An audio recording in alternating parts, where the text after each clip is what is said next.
Outlook में कुछ साल पहले जब एनुअल इशू निकलता था तो पीछे वो छापा करते थे कि कौन क्या पढ़ रहा है।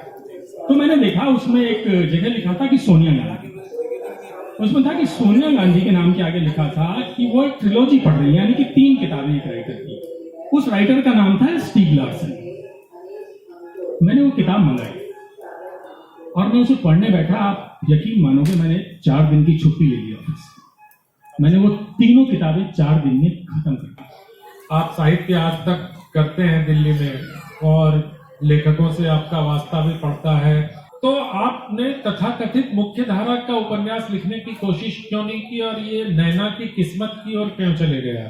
दरअसल मुझे नहीं पता कि मुख्य धारा क्या होती है। क्राइम हमेशा से मेरे दिमाग में था और क्राइम मैंने ज्यादा पढ़ा है बाकी लोगों के मुकाबले। साहित्य क्या पढ़ा है क्राइम में आपने? जब हिंदी में लिखा ही नहीं गया तो क्राइम में पढ़ा क्या? क्राइम बहुत फैसिनेट करता है। एक चीज और मैं पूछना चाहता हूँ। आप, हालांकि ये थोड़ा सा कठिन प्रश्न है और मुझे लगता है कि आप इससे बचना चाहेंगे, लेकिन मैं पूछ लेता हूँ।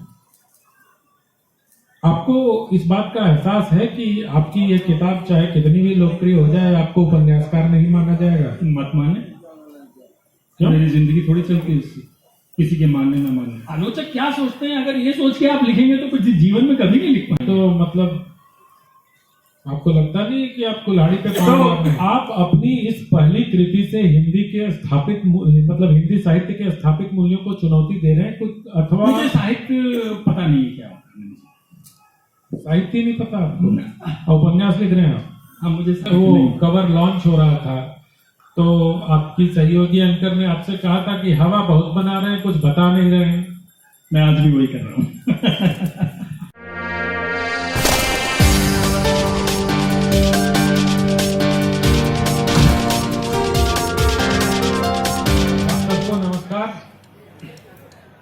और बहुत बहुत धन्यवाद कि आप सब यहाँ इस चर्चा को सुनने बैठे हैं। हमारे साथ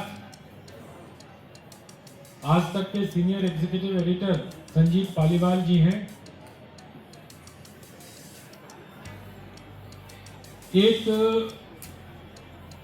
आपको इनके बारे में दिलचस्प बात बताऊं कि ये देश के उन चंद पहले पत्रकारों में से हैं जिन्होंने इस देश में टीवी न्यूज को अपने आंखों के सामने पैदा होते और बढ़ते देखा और उनके टीवी न्यूज की यात्रा के सहयात्री भी हैं। और पिछले 25 साल से ये बताते हुए हमें खुशी हो रही है कि संजीव पालीवाल पिछले 25 साल से, इसी वर्ष उन्होंने टेलीविजन पत्रकारिता के 25 साल पूरे किए हैं। एक डिस्क्लोजर भी दे देता हूं, हालांकि बातचीत पर उसका असर नहीं पड़ेगा। 25 साल की टीवी पत्रकारिता के दौरान 12 साल तक ये हमारे बॉस रहे हैं। लेकिन मैं कोशिश करूंगा कि बातचीत में बदला ना निकालूं।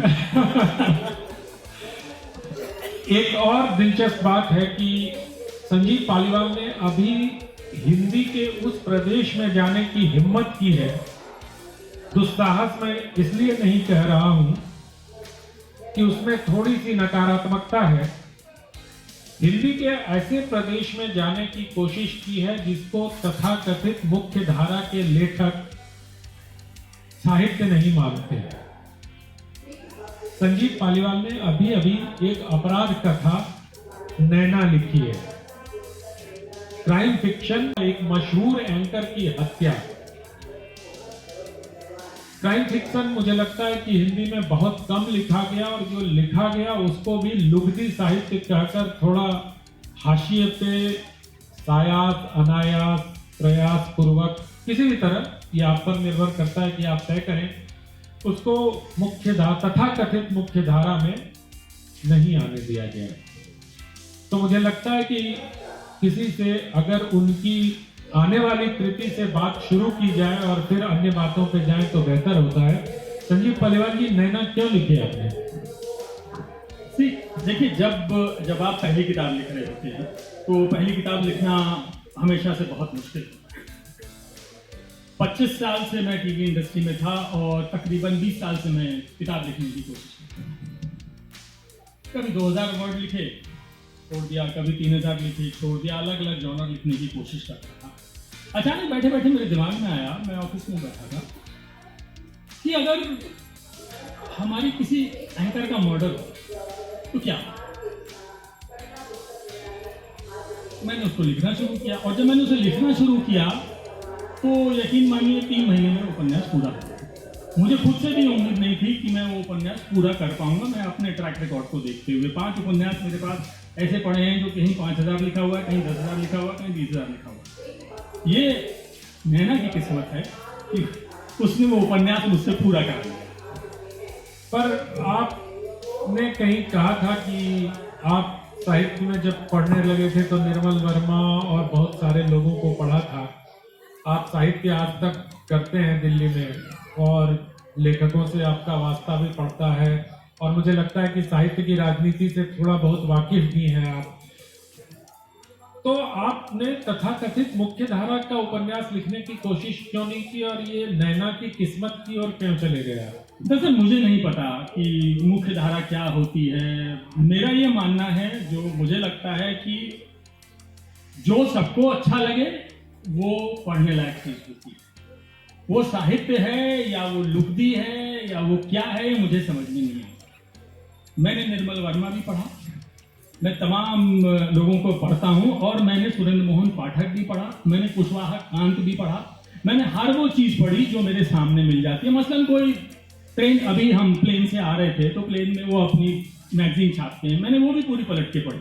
तो मेरी आदत रही बचपन से, मुझे ऐसे संस्कार मिले। मेरे घर में 3 पेपर आते थे बचपन से ही, मैं सारे पेपर पढ़ता हूँ।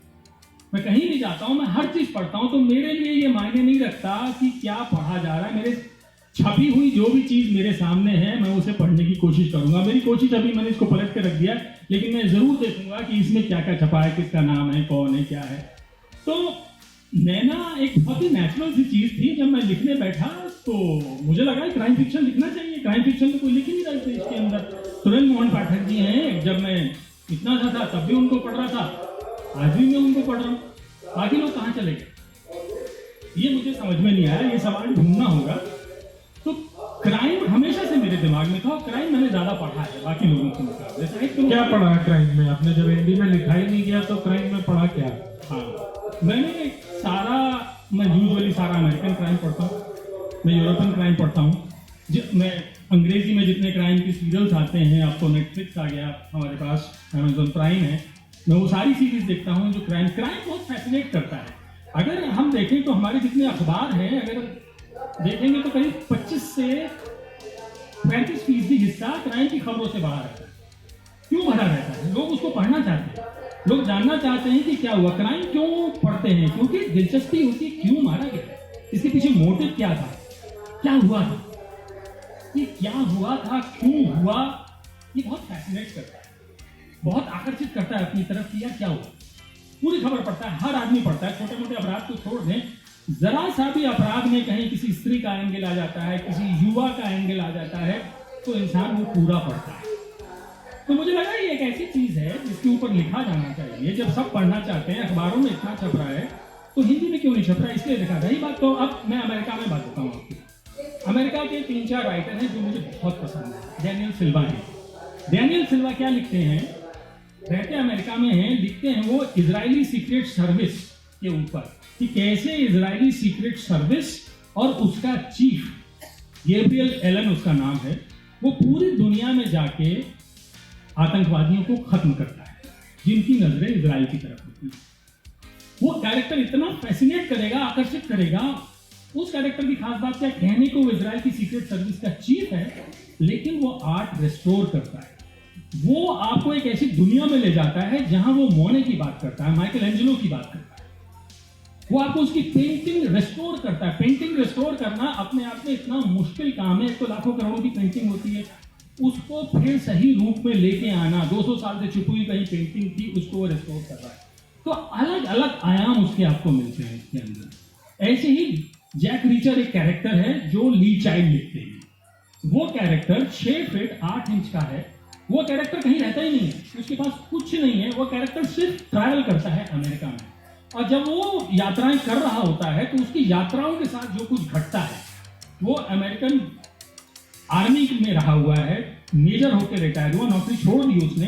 अब उसके साथ क्या हो रहा है, वो सिर्फ यात्रा करता रहा, उसके साथ पास सिर्फ एक टूथ ब्रश होता है जो उसकी पॉकेट में रहता है, कपड़े भी नहीं होते। 4-5 दिन के बाद जाता है, नए कपड़े खरीद लेता है। एक क्रेडिट कार्ड है जो उसको पेंशन मिलती है, उससे वो पैसे निकालता है, उसके पास अपनी और कोई आइडेंटिटी भी नहीं है। तो ये ऐसे कैरेक्टर हैं जो लिखने वाले ने क्रिएट किए और आपके जहन में बस है। तो आप जिन लोगों को पढ़ते हैं वो कैरेक्टर क्रिएट करते हैं।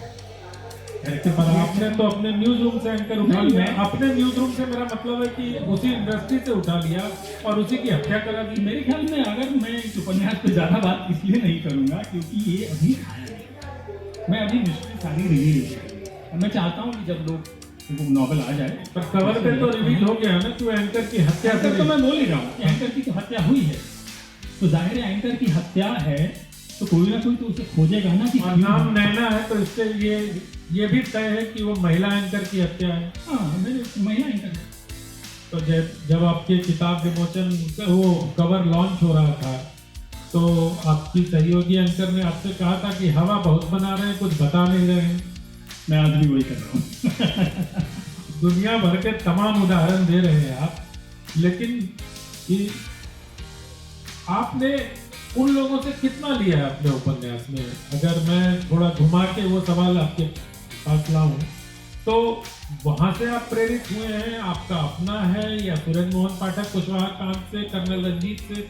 मैं आपके बारे में कहीं पढ़ रहा था तो आपने कहा कि मैं सुरेंद्र मोहन पाठक के उपन्यास को पढ़ने की वजह से पत्रकार बना। जब आप असल जिंदगी में प्रभावित हो सकते हैं किताब से, तो आपकी कृति पर उनकी किताबों का कोई असर है, नहीं है, कितना है? मैंने आज तक कोई ऐसा उपन्यास नहीं पढ़ा जिसमें एंकर का मर्डर हो। आपके सवाल का जवाब दीजिए। तो फिर हवा बना रहे हैं आप। लेकिन मैं आपको एक बात बताऊं, हमारे ये बड़ी विचित्र बात है कि हम सुरेंद्र मोहन पाठक की बात करते हैं, हम कर्नल रंजीत की बात करते हैं, हम जब छोटे थे तो एस.टी. बेदी हमारे बच्चों के लिए लिखा करते थे, कुशवाहा कांत थे। आज लोग नहीं, ओम प्रकाश शर्मा थे, वेद प्रकाश शर्मा थे, कहाँ चले गए? हमको ये सवाल जरूर पूछना चाहिए कि वो लोग कहाँ चले गए, क्यों आज नहीं लिख रहे हैं? जबकि अंग्रेजी में लगातार लिखा जाता है और लिखा जाता रहा है और अंग्रेजी में लोग पढ़ रहे हैं। मैं आपको बताऊं, 2 राइटर मैंने, एक राइटर का नाम है इयान रेंके, वो ब्रिटेन में रहते हैं। उनकी किताबें क्यों पढ़नी शुरू की?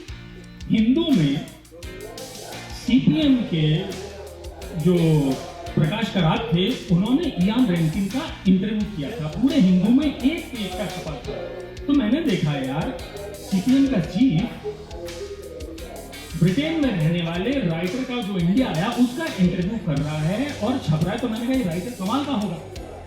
प्रकाश करात अगर किसी के क्राइम फिक्शन को पढ़ सकते हैं तो मैंने पढ़ा, वाकई मुझे बड़ा मजा आया उसको पढ़ के। थोड़ा स्लो था क्योंकि ब्रिटिश राइटिंग थोड़ी डिफरेंट होती है, अमेरिकन राइटिंग फास्ट होती है। ऐसे ही एक किताब मैंने पढ़ी आउटलुक में, कुछ साल पहले जब एनुअल इशू निकलता था तो पीछे वो छापा करते थे कि कौन क्या पढ़ रहा है। तो मैंने देखा उसमें एक जगह लिखा था कि सोनिया गांधी, उसमें था कि सोनिया गांधी के नाम के आगे लिखा था कि वो एक ट्रिलॉजी पढ़ रही है, यानी कि 3 किताबें एक राइटर की। उस राइटर का नाम था स्टीग लार्सन। मैंने वो किताब मंगाई और मैं उसे पढ़ने बैठा। आप यकीन मानोगे, मैंने 4 दिन की छुट्टी ले ली ऑफिस। मैंने वो तीनों किताबें 4 दिन में खत्म कर दी। उस पहली किताब का नाम मैं भूल रहा हूँ, मेरी याददाश्त बहुत अच्छी नहीं है, the girl with the dragon tattoo. उस पर फिल्म भी बन चुकी है, बहुत मशहूर किताब। बहुत मशहूर किताब है। तो आप सोचिए, जब इस देश में अंग्रेजी में लोग क्राइम फिक्शन पढ़ लेते हैं तो हिंदी में क्यों नहीं? नैना में सोनिया गांधी और प्रकाश करात को आपने एक्नॉलेज किया? नहीं, क्यों? जरूरत नहीं। मुझे जिन लोगों को एक्नॉलेज करना था उनको किया नहीं, जिनका मेरी जिंदगी में योगदान है। इनका मेरी जिंदगी में कोई योगदान नहीं। एक चीज और मैं पूछना चाहता हूँ। आप, हालांकि ये थोड़ा सा कठिन प्रश्न है और मुझे लगता है कि आप इससे बचना चाहेंगे, लेकिन मैं पूछ लेता हूँ। आपको इस बात का एहसास है कि आपकी ये किताब चाहे कितनी भी लोकप्रिय हो जाए, आपको उपन्यासकार नहीं माना जाएगा? मत माने, क्यों? मेरी जिंदगी थोड़ी चलती है किसी के मानने ना मानने, मुझे क्या फर्क पड़ता है? मैं यहाँ बैठा हूँ, लोग बैठ के मुझे सुन रहे हैं, काफी। किसी की सहमति, ठप्पा मुझे नहीं चाहिए। मुझे जरूरत भी नहीं किसी के टप्पे की। 54 साल की मेरी उम्र है, 54 साल में मैंने जो कुछ कमाया अपने दम पे कमाया। आज मैं किसी की क्यों परवाह करूँ? माने ना माने किताब पढ़ लें, जिनको पढ़नी है। रेलवे स्टेशन पे किताब बिकनी चाहिए, बस स्टैंड पे किताब बिकनी चाहिए, इस बुक फेयर में किताब बिकनी चाहिए, ये काफ़ी है। तो हिंदी के आलोचकों तक नहीं पहुंचनी चाहिए। आपके पास पहुंचेगी। आप आजाद हैं, जिसको जो करना है वो कर सकता है, उसमें वो उनका अधिकार है। मतलब आप पाठकों को ध्यान में रख के, मेरे लिए पाठक ही इंपॉर्टेंट है, बाकी कोई नहीं। मैं तो चाहूंगा कि वो टीवी पे पहुंचे, वो सिनेमा में जाए, हर उस जगह जाए जहां उसको जाना चाहिए। और आलोचक क्या सोचते हैं, अगर ये सोच के आप लिखेंगे तो कुछ जीवन में कभी नहीं लिख पाएंगे, हम टीवी भी ना कर पाए। तो ये तो मतलब आपको लगता नहीं कि आप कुल्हाड़ी पे पाँव मार रहे हैं? होगा, पर मैंने कहा ना 25 साल, 5 साल प्रिंट के, 25 साल टीवी के, 30 साल करने के बाद इस बात की क्यों परवाह करनी चाहिए मुझको? मुझे दर्शक की परवाह करनी चाहिए, मुझे किसी का ठप्पा नहीं चाहिए, मेरे को दर्शक का ठप्पा। अगर उन्होंने, पाठक ने वो किताब हाथों हाथ ले ली, पसंद कर ली, किसी ने कह दिया बहुत अच्छी किताब है, मेरे लिए वो काफ़ी है। मेरे को 500 कॉपी छपा के लाइब्रेरी में रखने का शौक नहीं है। थोड़ा अतिरिक्त नहीं, मतलब ये एक सच्चाई है, मैं वाकई उस जॉनर में नहीं जानना चाहता। मेरा जॉनर क्राइम है, और क्राइम में मैं चाहता हूँ जो क्राइम के चाहने वाले वो बने और पढ़ें। एक थोड़ा महाभारत पढ़ी आपने? हाँ पढ़िए, रामचरितमानस भी पढ़ी होगी। तो पढ़ी, जैसे हम सब लोग पढ़ते हैं। जितना मतलब अब आप कहें पूरा खोल के नहीं मुझे नहीं, याद है। मतलब कहानी पता होगी ना आपको। क्या आपको लगता है कि महाभारत सबसे बड़ा क्राइम थ्रिलर है? हाँ मानता हूँ। क्यों? सब कुछ तो है जो किसी भी क्राइम में होता है, ईर्ष्या उसके अंदर है, साजिश उसके अंदर है, सब कुछ तो उसमें है। क्राइम में क्या होता है, हम क्राइम नॉवेल जब पढ़ते हैं तो अंत में हम यही चाहते हैं ना यार खुलासा हो जाए, जिसने किया है वो गिरफ्तार हो जाए। तो अधर्म पर धर्म की विजय कैसी होती है? वो क्राइम नॉवेल में भी वही होता है, जिसने हत्या की होती है, साजिश रची होती है, उसको सजा मिलती है। हमारे जो धार्मिक ग्रंथ हैं उनमें भी यही होता है। अब ये पाठक के ऊपर, मानने वाले के ऊपर है कि वो उसको किस रूप में देख रहा है। रामायण और महाभारत हमारे लिए धार्मिक ग्रंथ हैं, हम उनके आगे सिर झुकाते हैं, उनको बड़े संभाल के कपड़े में रखते हैं। माँ हमारी रोज सुंदरकांड का पाठ करती हैं, उनकी अपनी आस्था है। तो आस्था पे तो कोई सवाल नहीं हो सकता, सुप्रीम कोर्ट ने भी कह दिया है। तो मैं कौन हूँ? क्राइम है मेरे हिसाब से, वो भी क्राइम फिक्शन ही है। फिक्शन तो नहीं कहूँगा, आस्था का सवाल है, तो क्राइम है। हाँ, और इसलिए मैंने क्राइम थ्रिलर कहा था उसको शुरू में। फिक्शन गलत है। तो आप अपनी इस पहली कृति से हिंदी के स्थापित, मतलब हिंदी साहित्य के स्थापित मूल्यों को चुनौती दे रहे हैं कुछ, अथवा मुझे साहित्य पता नहीं क्या साहित्य नहीं पता आपको? उपन्यास लिख रहे हैं आप? हाँ, मुझे साहित्य नहीं पता, मैं लेखक नहीं हूँ। मैं लेखक होता तो शायद मैं कह पाता कि मैं साहित्य की बात कर पाता, पर मैं लेखक नहीं हूँ। मेरा पहला किताब है, वो तय करेगी कि वो किस जॉनर में जाना चाहिए, कहाँ उसको रखा जाना चाहिए। मैं ये तय नहीं कर सकता कि मैंने जो लिखा है वो क्या है। मैं इतना कह सकता हूँ वो एक किताब है जो आपको टीवी इंडस्ट्री के बारे में अंदर क्या होता है वो बताएगी। जो क्राइम हुआ है, कैसे उसके अंदर डिफरेंट लेयर्स हैं, परतें हैं, कैसे साजिश रची जाती है, और रिश्तों की कहानी है क्या होता है। टीवी इंडस्ट्री के रिश्तों की कहानी है, टीवी इंडस्ट्री के अंदर की कहानी है। बाकी रिश्ते कहीं के भी हो सकते हैं, किसी के भी हो सकते हैं। टीवी में काम करने का मतलब ये थोड़ी है कि मेरा किसी से रिश्ता नहीं है, मेरे बाहर बहुत लोगों से रिश्ते हैं। उसमें न्यूज रूम कितना है? अभी नहीं बताऊंगा, ये जब आप किताब पढ़ेंगे तब आपको पता चलेगा। इश्क है? ऑब्वियसली आपकी जिंदगी में इश्क नहीं है क्या? हर इंसान की जिंदगी में इश्क है। न्यूज रूम का इश्क है? हाँ, हर किस जगह इश्क नहीं होता? आप बताइए कौन सी ऐसी दुनिया है जहां इश्क नहीं होगा तो कायनात ही नहीं रहने वाली है। इसके बगैर तो आप भी अधूरे हैं, मैं भी अधूरा हूं, हर कोई अधूरा है। कैसा इश्क है? इश्क को आप कैसे बांध सकते हैं? इश्क तो इश्क है।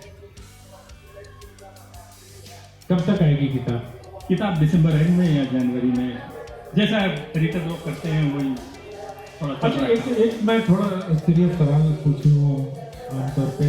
अब अपराध लेखकों से सीरियस सवाल पूछने का चलन भी नहीं है, लेकिन मैं भी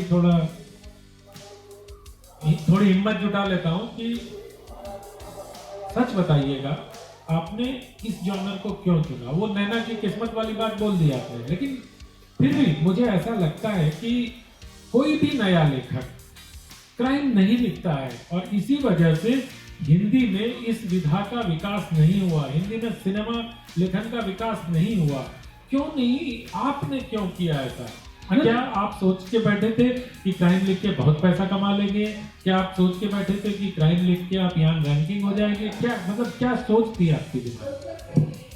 एक तो मैं क्योंकि क्राइम पढ़ता हूँ तो मुझे हैरानी होती थी कि कोई लिखता क्यों नहीं, लिख क्यों नहीं रहे लोग। अब ये मुझे नहीं मालूम कि लिखते हैं तो छपते नहीं, लेकिन मुझे कुछ पढ़ने को नहीं मिल रहा हिंदी में। जब मुझे नहीं मिल रहा, मेरे अंदर एक बेचैनी थी और मुझे कुछ लिखना था। तो जब लिखना था उस क्राइम में इतना पढ़ रहा था तो मुझे लगा कि ये लिखते हैं ना। मैं सच कह रहा हूँ, मैं पिछले 20 साल से लिखने की कोशिश कर रहा हूँ। कितनी किताबें हैं क्राइम में ही अधूरी पड़ी हुई हैं। मुझे लगा मुझे यही आता है और यही लिखना चाहिए, और बदकिस्मती कहिए क्या कहिए, कोई लिखता ही नहीं है। क्यों नहीं लिख रहा? इस सवाल का जवाब कभी कैसे मिलेगा?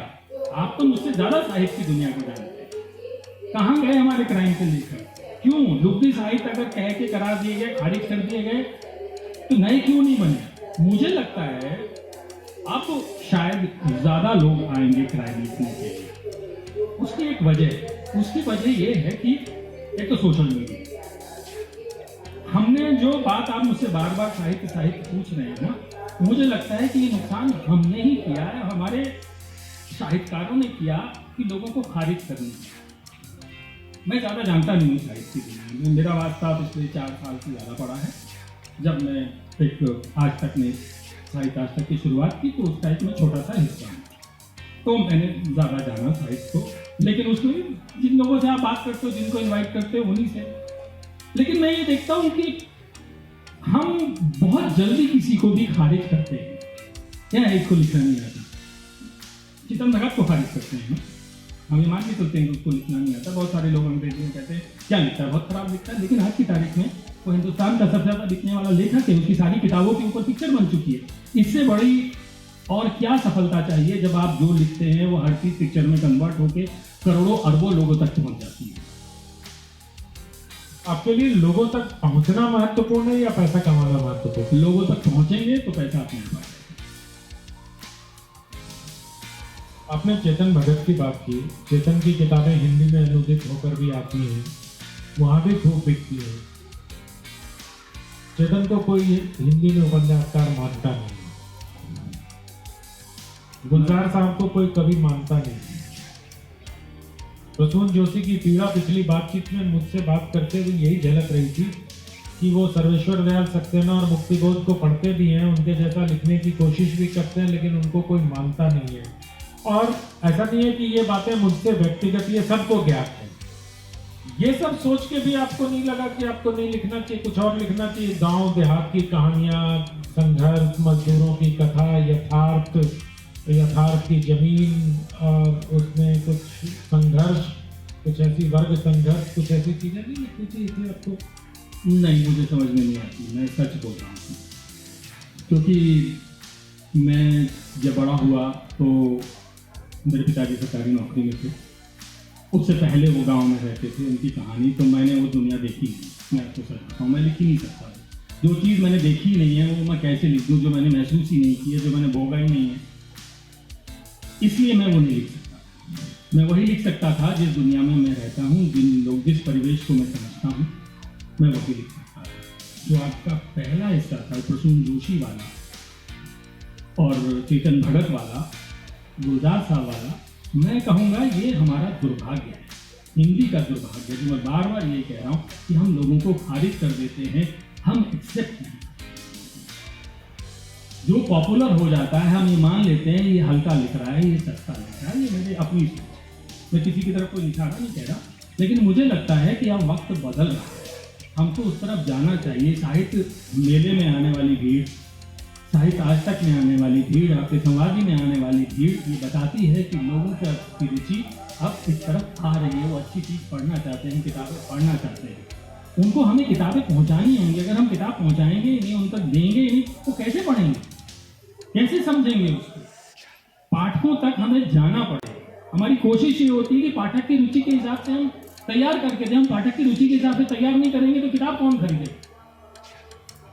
कुछ चीजें ऐसी हैं जो मैं कहना नहीं चाहता। जब मैं किताब लिख रहा था मेरे पास, अब वो मैं बोलूंगा नहीं, छोड़ी माफ, बोल दीजिए, बोल दीजिए। छोड़। अरे किताब की कथा से जुड़ी हुई बात थोड़ी है, सब चीज छुपा ही लेंगे तो फिर बात क्यों कर रहे हैं? डरिए मत, नहीं छोड़, कुछ नहीं करेगा कोई आलोचक आलोचना की बात नहीं है आनंद जी। बात यह है कि पब्लिशर ने मुझे कुछ पैसे ऑफर किए। मैं आपको सच बताऊं कि मैंने एक आध अपने किसी दोस्त को बता दिया तो उन्होंने उस बात को विश्वास नहीं किया कि पैसे नहीं मिल सकते। मैं सिर्फ इतना कहता हूं। तो ऐसा नहीं है कि लोग चाहते नहीं है किताबें बहुत होनी ज्यादा चाहिए। पैसे दे दिए क्या? नहीं, मैं सिर्फ ज्यादा और कम यहाँ नहीं कर रहा। यहाँ भी 2.5 करोड़ मिले एक लेखक को। तो मैं इसीलिए कह रहा हूँ कि लिखने की जरूरत है, सबको लिखना चाहिए, कोशिश करनी चाहिए।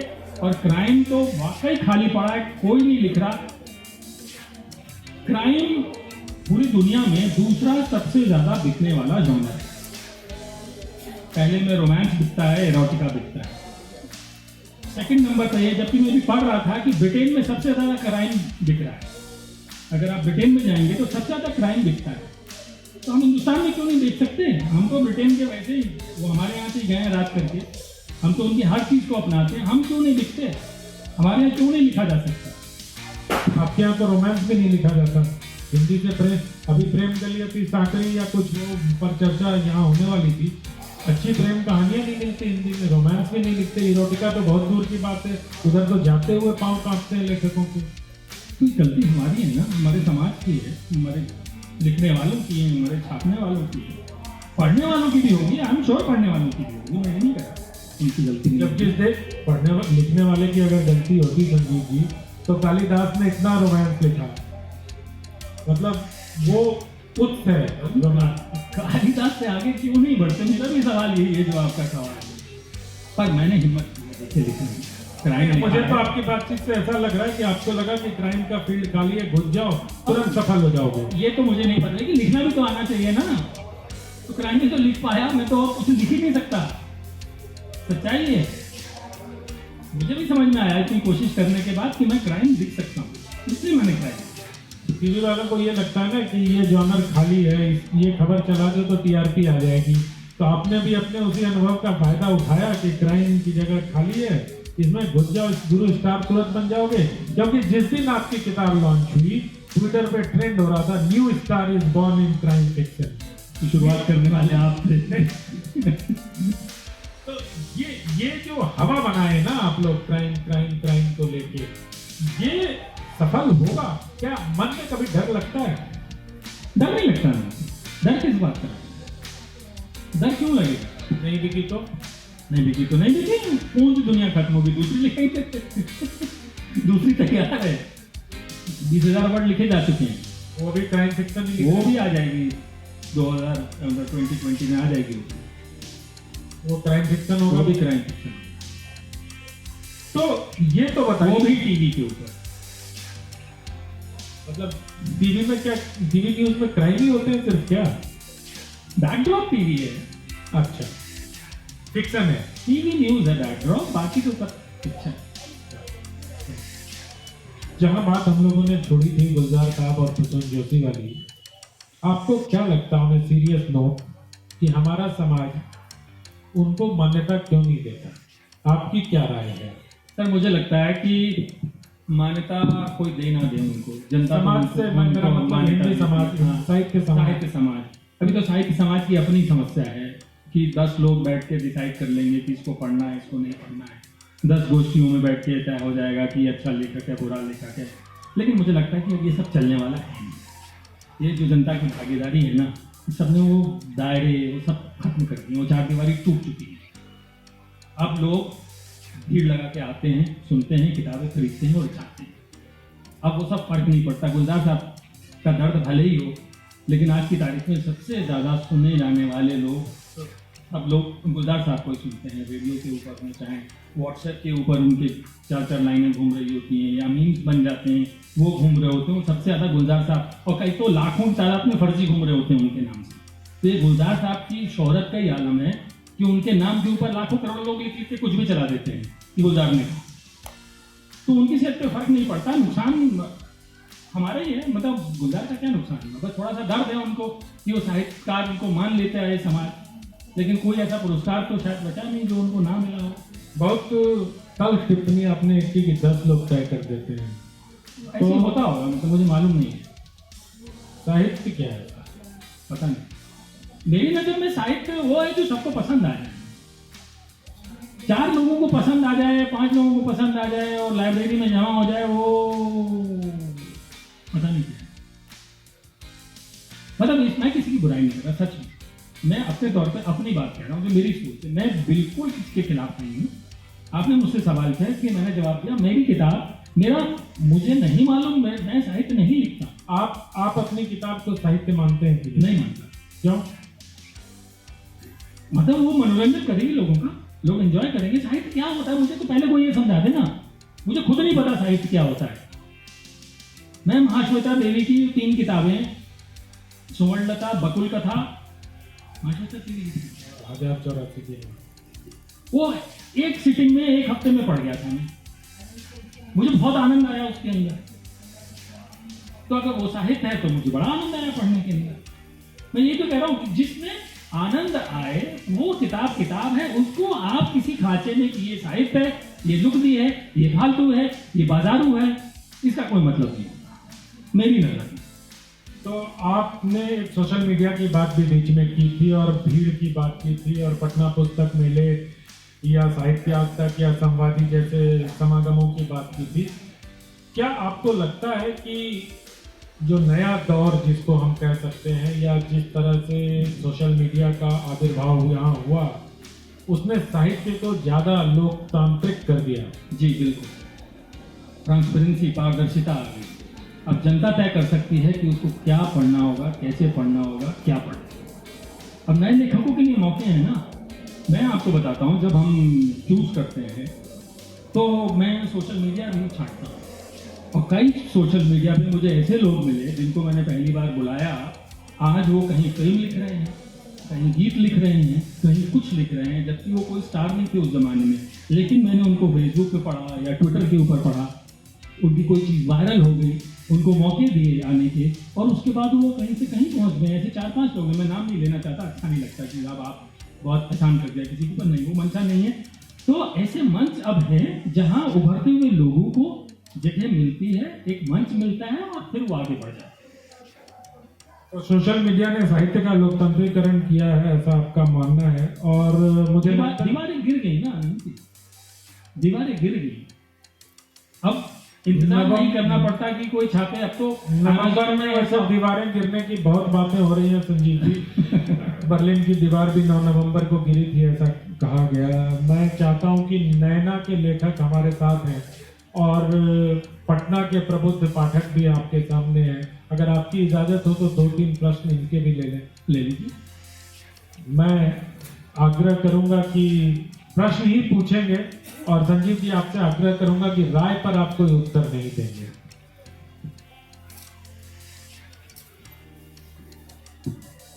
नमस्कार संजीव जी, मैं बिमलेंदु हूँ। 2 सवाल हैं मेरे। पहला सवाल तो ये है कि आपने कहा कि क्राइम फैसिनेट करता है। ये समाज और व्यक्ति के लिए सुखद स्थिति है या दुखद स्थिति है कि फैसिनेट कर रहा है क्राइम?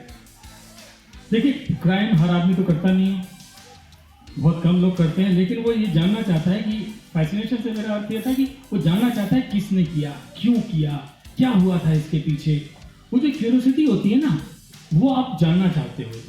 वो न्यूज़पेपर में भी आप इसीलिए छपता है, न्यूज़पेपर छापेगा क्यों? लोगों को मजा ही नहीं आ रहा होगा उसके अंदर कहानी, कोई भी कहानी। टीवी में भी वो कहानी ही दिखती है, न्यूज़पेपर में भी कहानी दिखती है। तो जो चीज़ दिखती है उत्कंठा होती है अंदर से जानने की, तो जानने की होगी तभी वो फैसिनेट करे। दूसरा सवाल, आपने कहा कि जो दिखता है वो इम्पोर्टेंट है। ऐसा नहीं लगता कि टीवी इंडस्ट्री से आप जुड़े रहे हैं टीआरपी ने व्यक्तित्व को कुछ ज्यादा ही प्रभावित कर दिया? मैं टीवी पे बात नहीं करूंगा, टीवी के कंटेंट पे बात नहीं करना चाहूंगा यहाँ पे। मैं सिर्फ क्राइम जॉनर और उस मैं पर क्राइम की बात कर रहा था, हमने कहा क्राइम बिकता है, तो जो टीआरपी है मतलब कि जो बिकता है वही चलेगा, ये आपके व्यक्तित्व को भी प्रभावित कर दिया है, सोच को भी प्रभावित कर दिया है। मेरी बात करेंगे आप तो मैं तो 25 साल से हूँ इस इंडस्ट्री में, है ना। अपनी बात कर रहा हूँ।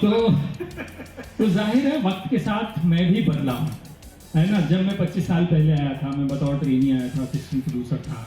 धीरे धीरे इंडस्ट्री इवॉल्व हुई, नई चीज़ें हमने सीखी। पहले जब टीवी चलता था तो वो एक फ्लैट स्क्रीन होता था, फिर उसमें छूछा होना शुरू हुआ, ऊपर आया, नीचे आया, ब्रेकिंग हुई, फोनो चलने हुए, लाइव चलने, तो इवॉल्व करती हैं ये चीज़ें। मैं भी इवॉल्व हुआ हूँ उससे, तो इतना कह सकता हूँ। हेलो, बोलिए बोलिए। हाँ सर, आप बताएं कि न्यूज रूम के क्राइम के बारे में आप लिखे हैं। News room crime, news channel हाँ। जो क्राइम होता है, जो नैना नाम रखे हैं अपने उपन्यास का, उसके बारे में आप लिखे हैं। दूसरी बात, आप बोल रहे हैं कि कोई लोग उस पर लिखते नहीं है, बहुत भारी कमी है, आपकी बेचैनी और उदासी दिख रहा है साथ साथ। तो आम लोग न्यूज रूम के अंदर में क्या हो रहा है इसका कोई ताल्लुक होता नहीं, इसलिए उस पर कोई जो समाज के दूसरे लोग हैं उस पर क्यों लिखेंगे? जो मुख्य धारा के साहित्यकार हैं, न्यूज रूम के अंदर में जो क्राइम हो रहा है या जो गलत चीजें हो रही है उस पर क्यों लिखेंगे? दूसरी बात है कि उस पर लिखा भी जाएगा तो लोग क्यों पढ़ेंगे? वो समाज में बहुत सारी विसंगतियां हैं, गड़बड़ियां हैं, उसको पढ़ना चाहेंगे, अपने आप को जोड़ कर देखना चाहेंगे। आप कहें कि जमीन की हकीकत से वाकिफ नहीं है, वर्ग संघर्ष है, भ्रष्टाचार है, बेईमानी है, जो लोगों पर जुल्म हो रहा है, इससे आप बहुत दूर हैं, कभी नहीं देखे हैं, आपसे बहुत दूर हैं। तो आम लोगों का जो विषय है ये तो है नहीं, न्यूज रूम के अंदर में जो हो रहा है जिसके बारे में आप लिखे हैं, तो ऐसे में क्या यह चिंता नहीं है कि बाजार में जब ये आपका उपन्यास आएगा, आम लोगों से ताल्लुक नहीं रखता है, तो लोग क्यों पढ़ेंगे, आप उसे क्यों खरीदेंगे? अच्छा सवाल है आपका, बहुत बढ़िया सवाल है ना। आप जवाब तो सुनो, आप तो चले गए। बैठो। न्यूज रूम का मतलब ये है जब कोई भी कहानी लिखी जाती है, मान लीजिए यहाँ पे कोई गोली चल जाए, कुछ हो जाए, तो उसका बैकड्रॉप क्या होगा? पटना पुस्तक मेला, ठीक है। तो उसका बैकड्रॉप क्या है? एक लड़की की मौत होती है, वो न्यूज एंकर की, तो उसका बैकड्रॉप क्या है? टीवी चैनल, वो इतना ही है ना। अब दूसरा सवाल जो था, जो इन्होंने मुझसे पूछा था समाज के बारे में, गांव के बारे में, तो मैंने उसका जवाब ये दिया था, मैं गांव में रहा नहीं। मेरी कहानी शहरी कहानी है कि शहरों में जो कुछ होता है, तो शहर से जुड़ी हुई है, शहर के मतलब की कहानी है। हर आदमी अपने से आगे की दुनिया, मतलब फिक्शन की दुनिया के अंदर आगे की दुनिया देखना चाहता है, इंस्पायर करता है, एक्सपायर होता है आगे बढ़ने के लिए। तो मैं इतना कहूँगा, मैंने एक ऐसी दुनिया क्रिएट की है जो दुनिया गांव देहात की नहीं है। आपको हो सकता है निराशा हो अगर आप गांव देहात की दुनिया, सामाजिक सरोकार उसमें देखना चाहते हैं, तो उसके जो सरोकार हैं, उसके सरोकार शहरी सरोकार हैं, उसके सरोकार टीवी की दुनिया के सरोकार हैं, उसके अंदर क्या उथल पुथल होती है। अगर वो आपको अच्छा लगे तो अच्छी बात है, नहीं लगे तो सॉरी, माफ कर दीजिएगा मुझको। इतना ही कह सकता हूँ मैं आपसे। और मुझे लगता है कि मेरे पूछने से भी थोड़ी भ्रम हुई है मेरे मित्र को। ये न्यूज रूम की क्राइम नहीं है, ये बस जिसका मर्डर हुआ है वो न्यूज रूम में काम करती है, उसमें पूरा समाज भी होगा। मुझे मालूम नहीं है कहानी, लेकिन मुझे लगता है कि समाज भी होगा, जैसा संजीव जी ने बताया कि रिश्ते भी हैं, उसमें इश्क भी है, उसमें राजनीति भी है, इतना कह सकता हूँ, उसमें राजनीति भी है। बस नहीं, आप मतलब शास्त्रार्थ छोड़ दीजिए, हम लोग अभी चाय पिएंगे तो आपसे बातचीत करेंगे। एक आखिरी प्रश्न और आपसे पूछ लेता हूँ, समय खत्म हो गया। रत्नेश्वर जी खड़े होकर इशारा कर रहे हैं, और जब ये खड़े हो जाते हैं तो बड़े बड़े बैठ जाते हैं, मेरी क्या भी साथ है। तो एक आखिरी प्रश्न आपसे मैं पूछता हूँ कि क्या आप हमेशा क्राइम ही लिखेंगे या फिर आपके लेखन का विकास भी हो सकता है? संभव है। क्राइम बहुत बड़ा जॉनर है। क्राइम में एक होता है हू डन इट, किसने किया, ये उस जॉनर का नाम है। अगला नॉवेल है वो भी यही जॉनर है, लेकिन आगे का जो होगा वो मैं स्पाई थ्रिलर की तरफ जाऊँगा। स्पाई, दूसरे देशों में जाके हमारा कोई एजेंट क्या करता है, क्या नहीं करता है, किस तरीके से सीक्रेट सर्विस एजेंसी काम करती हैं, क्या करती हैं, वो उस जॉनर में जानना चाहूँगा। तो मैं ये मान के चलूं कि संजीव पालीवाल गांव देहात की कहानी नहीं लिख पाएंगे। मैं फिक्शन लिखता हूँ, मैं आप कह सकते हैं कि मैं नहीं लिख पाऊंगा, मैं लिखना नहीं चाहता। बहुत बहुत धन्यवाद संजीव पालीवाल जी, पटना पुस्तक मेला में आप आए और आपने बातचीत की। और मुझे लगता है कि मैंने भी इतनी लंबी बातचीत आपसे पहली बार ही की होगी न्यूज़ रूम के अलावा। आपका बहुत बहुत धन्यवाद। थैंक यू दोस्तों।